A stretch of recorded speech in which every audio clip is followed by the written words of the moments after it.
I am Piye, who dreamed the will of Amun. I am Piye, son of Kashta, born where the Nile bends towards its source, the land of Kush. I ruled from Napata, beneath the holy mountains of Jebel Barkal, where Amun does not merely dwell, he reveals his will. Gold flowed to me from the south, from the ancient lands of Kush, where the earth itself yields wealth. The mines of Nubia filled with the treasures of Amun, and through them I restored the temples of Egypt, roofed in electrum and bright with offerings. Egypt had long depended on the gold of the south, and now that lifeline has firmly been placed in my hands. Through this wealth, the gods were honored, the priests were fed, and the kings were bound to me, not only by fear or faith, but by the river of gold that flowed north with the Nile. Before I marched north, before I raised a spear or sounded a trumpet, Amun came to me in a dream. I saw two lands as shattered crowns, its jewels scattered, its gold dulled by neglect. The temples stood silent, their doors unwashed, their incense cold. Then the god appeared, crowned with plumes, radiant as the rising sun.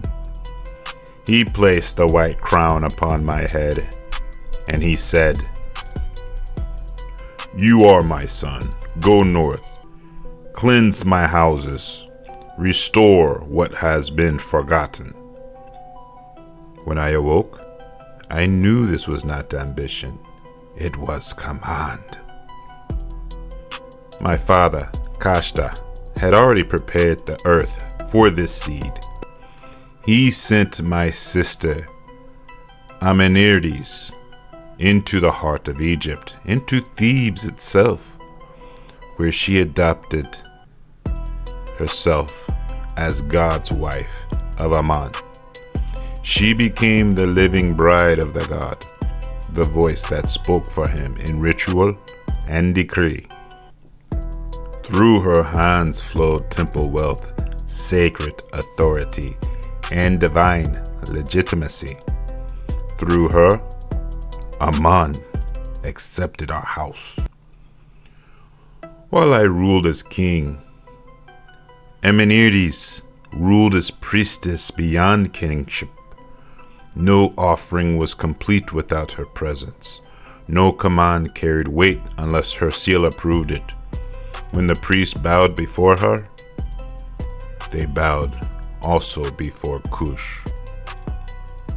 Then word reached me of chaos in the north.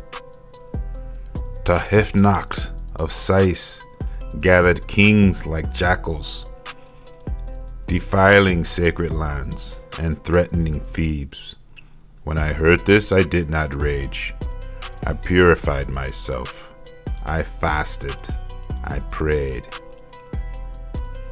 That night, Amun came again. This time, I saw my sister standing in a great temple, her arms raised, incense curling like breath of heaven.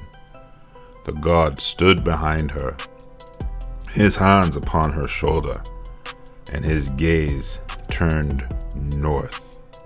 I understood. She held the door of the temple, and I would hold the door of the land. I marched as Amun's instrument. My soldiers bathed in the Nile. No temple was to be violated, no god ignored.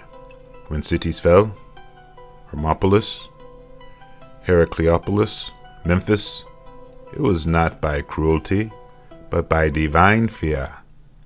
Their rulers knelt, their pride stripped away, and I accepted their submission only after honoring the gods they had neglected. When Egypt lay at my feet, I did not sit upon its throne. I returned to Napata. For Egypt was not mine to possess, it was mine to restore. I ruled through kings bound by oath and tribute, while my sister ruled through ritual and sacred power. Thus began the dynasty of Amun's chosen, the 25th Dynasty, born of Cush, crowned in Egypt.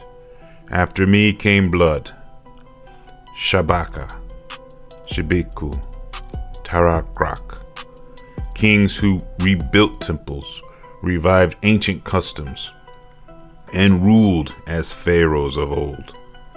We were not foreigners. We were heirs to Egypt's deepest memory.